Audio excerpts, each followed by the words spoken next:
करती हूँ परवरदिगार के नाम से जो इंतहाई बख्शने वाला और मेहरबानी फरमाने वाला है। परवरदिगार ने इस दुनिया में हर ज़र्रे ज़र्रे की एक अलग अहमियत, एक अलग ख़ासियत रखी है।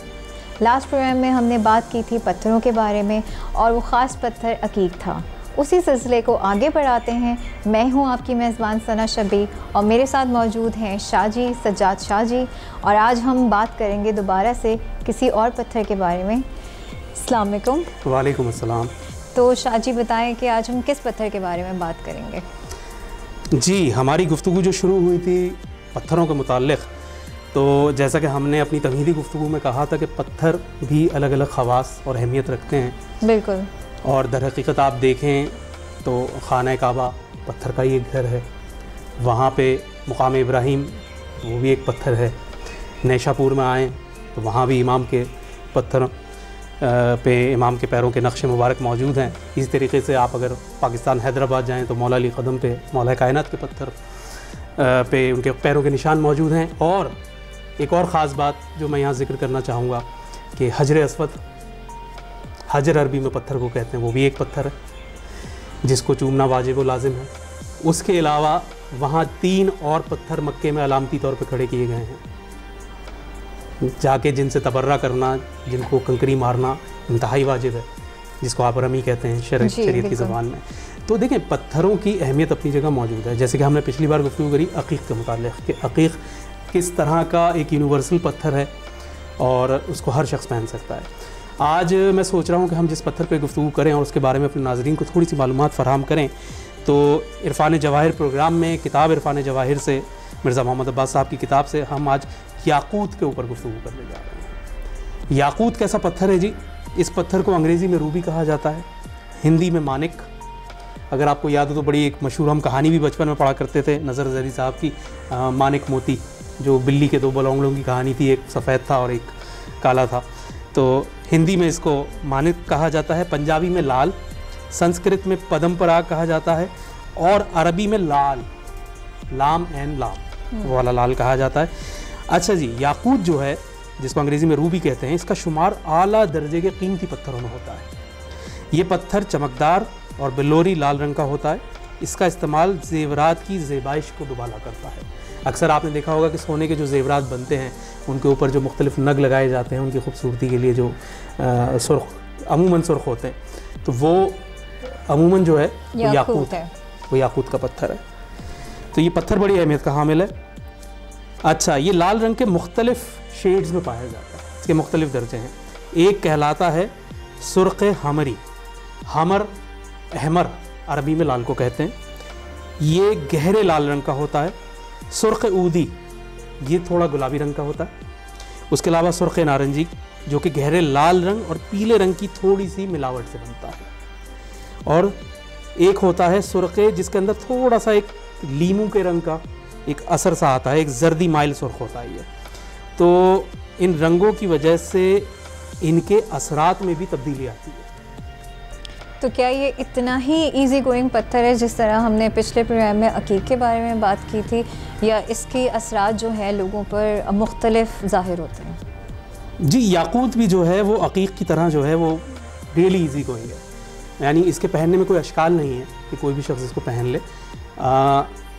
और जैसा कि अभी हमने जिक्र किया कि इसके मुख्तलिफ रंग हैं, मुख्तलिफ शेड्स हैं, उन शेड्स के साथ इसके असरात भी तब्दील होते हैं।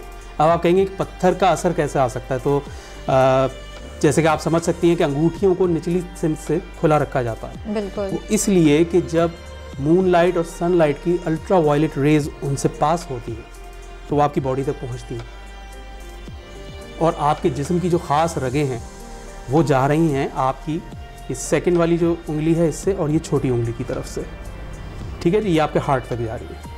यही वजह है कि आपने अक्सर ये टेक्निक भी सुनी हुई कि जब इंसान का ब्लड प्रेशर बढ़ता है तो उसकी ये उंगलियों की पोरों को जो है दबा के उसको फौरी तौर पर फर्स्ट एड दी जाती है कि ब्लड प्रेशर एक नॉर्मल मुकाम पे आ जाए। और यही वजह है, अब आप देखिए कि इस्लाम की क्या खूबसूरती और क्या हिकमत वाला मज़हब है ये, कि रसूल खुदा ने क्या कहा कि शहादत की उंगली और दरमियानी उंगली में अंगूठी ना पहनो, उसके बाद वाली उंगली में या छोटी उंगली में पहनो। क्यों? अक्सर आपने नोट किया होगा कि जब आपके हाथ पे कभी कोहनी पे चोट लगती है तो एक झंझनाहट आपको इन दो उंगलियों की तरफ महसूस होती है, क्योंकि रगे और नर्वस सिस्टम यहाँ तक आ रहा है। तो जब आप इसमें अंगुश्तरी पहनेंगे, ख्वा वो अकीक की हो, याकूत की हो, ज़मरुद की हो या किसी और पत्थर की हो, तो जब उनसे अल्ट्रा वायलेट रेज क्रॉस होंगी तो वो आपके जिस्म पे उसके मुख्तलिफ असरात मुरतब करेंगी। वो असरात अच्छे या बुरे होंगे? अमूमन वो अच्छे असरात मुरतब करती हैं, लेकिन कुछ पत्थर होते हैं जो अपने अंदर कुछ गर्म खासियत भी रखते हैं, वज़न रखते हैं। जैसे कि उन पत्थरों का इस्तेमाल उन लोगों के लिए किया जाता है जो अमूमन बहुत ज़्यादा सुस्त हों या जहनी तौर पे उनका दिमाग उतना तेज़ी से वर्क ना करता हो, तो उन लोगों को उस तरह का गर्म पत्थर पहनाया जाता है कि वो एक्टिव हो जाएं, उनके सेल्स एक्टिव हों उनकी बॉडी के। और ज़्यादातर पत्थर जो हैं वो आपको कीप ऑन काम करते हैं, आपके ब्लड प्रेशर को नॉर्मल करते हैं, आपके कोलेस्ट्रॉल को कंट्रोल करते हैं, जिससे इंसान जो है वो सुकून में आता है। इसमें एक बड़ा मारूफ पत्थर है जो कहलाता है हजर कमरी। ये खालिसतन सफ़ेद रंग, दूधिया सफ़ेद रंग का पत्थर होता है। और इस पत्थर की खासियत ये है कि जिस शख्स को बहुत ज़्यादा गुस्सा आता हो, जो बहुत ज़्यादा हाइपर होता हो, उसको वो पत्थर आप पहनाएं, वो पहने तो उस पर बहुत इसके मस्बत असरात जो है। तो यानी कि हम नाज़रीन को बताएं कि जिनको बहुत ज़्यादा गुस्सा आता है वो ये पत्थर पहन सकते हैं। यकीनन यकीनन।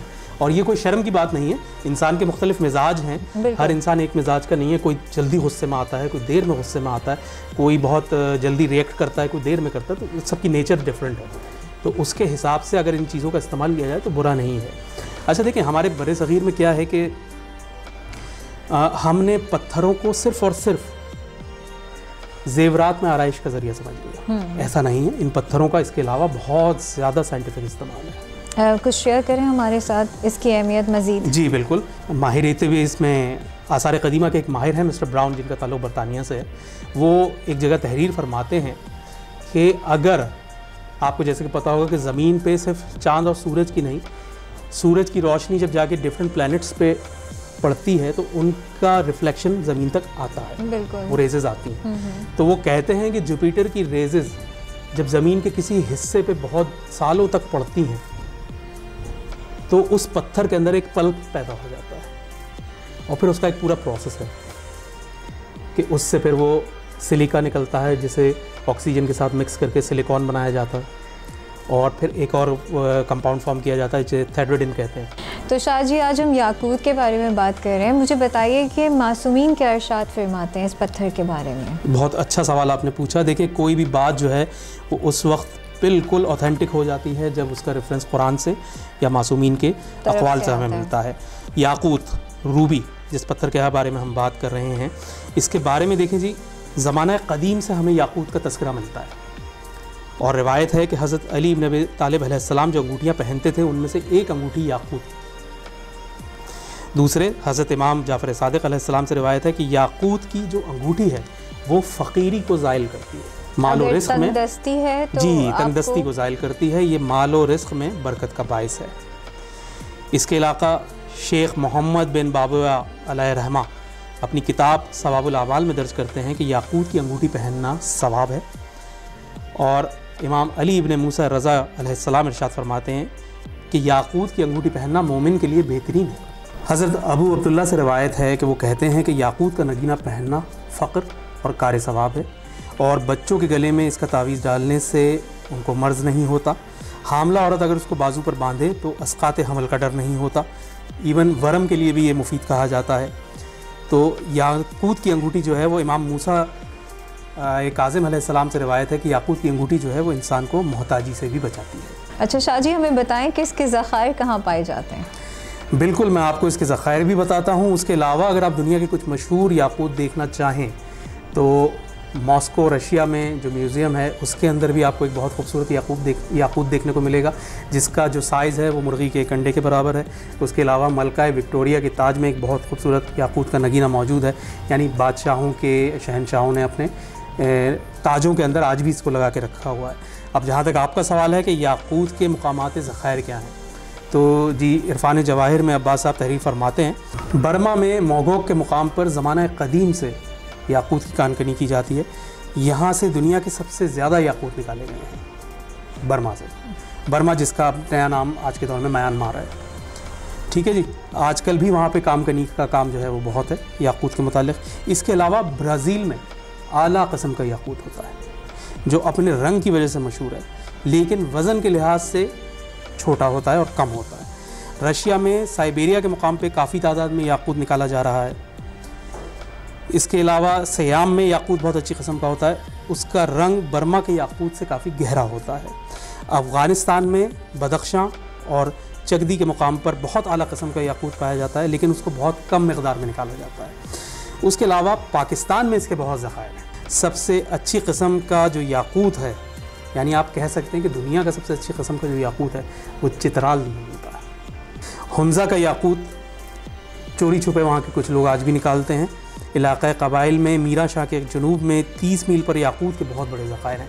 हमारे आम व्यूअर्स को थोड़ा सा अंगूठियों के बारे में आप बताएं शाह जी, कि फॉर एग्ज़ाम्पल क्या इसको परमानेंट बेसिस पे पहनना सही रहता है, या मतलब इसको ऑन एंड ऑफ आप पहन सकते हैं, या ज़्यादातर इसको पहने रहना चाहिए इस अंगूठी को अगर कोई इस्तेमाल करता है? दोनों सूरतें हैं, लेकिन बेहतर यह है कि किसी अंगूठी को अगर आप पहन रहे हैं तो उसे कुछ ज़्यादा अरसा पहने, क्योंकि हर पत्थर जो है वो अपने असरात ज़ाहिर करने में कुछ वक्त लेगा।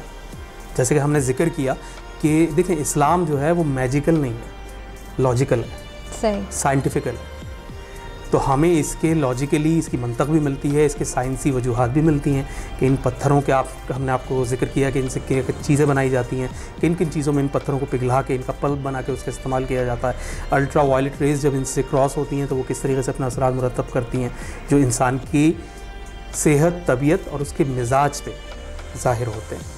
तो अगर आप कोई पत्थर बहुत अरसा पहनते हैं तो वो पत्थर जो है अपनी खुसूसियात को बढ़ाएगा। जैसे कि हमने पिछले एपिसोड में जब अकीक की बात करी थी तो उसमें ज़र्द अकीक एक ऐसा ख़ास कर अहमियत का हामिल है कि वो पहने जाने के बाद, पहले नहीं, जब कोई उसे अपने नगीने में लगा के पहन लेगा तो वो अपना रंग तब्दील करता है। कहा जाता है कि वो साहिब अंगुश तरीक पे आने वाली मुश्किलात और मुसीबतों को अपने ऊपर ले लेता है, उसका रंग तब्दील होता है, और ये मेरा ज़ाती तजुर्बा भी है कि ऐसा होता है। और इसके अलावा जो आपने कहा कि ऑन एंड ऑफ, कोई शख्स अगर बहुत जल्दी अपने नगीनों को चेंज कर रहा है, कभी कोई नगीना पहन रहा है, कभी कोई नगीना पहन, इसमें हर्ज कोई नहीं पहन सकता, लेकिन बेहतर है कि इतनी जल्दी तब्दील ना करें। या फिर अगर कोई 2 तरह के नगीने पहनना चाह रहे तो वो दो अंगूठियाँ पहन लें 2 उंगलियों के अंदर, तो कोई हर्ज नहीं है, इसमें ऐसा किया जा सकता है। लेकिन बेहतर है कि एक ही नगीने को ज़्यादा अरसे तक आप रखें, तो उसके ज़्यादा बेहतर और मस्बत असरात आपके सामने। बहुत शुक्रिया आपका। उम्मीद है कि जितने भी हमारे काइम टीवी कनाडा के व्यूअर्स हैं उन्हें अपने सवालों के जवाब मिले होंगे। आज हमने ज़िक्र किया याकूत का। प्रोग्राम इरफाने जवाहिर में मैं हूँ आपकी मेज़बान सना शबी, और अगले एपिसोड में हम मज़ीद इस गुफ्तगू का सिलसिला बढ़ाएंगे। तब तक के लिए मुझे इजाज़त दीजिए। अल्लाह हाफ़िज़।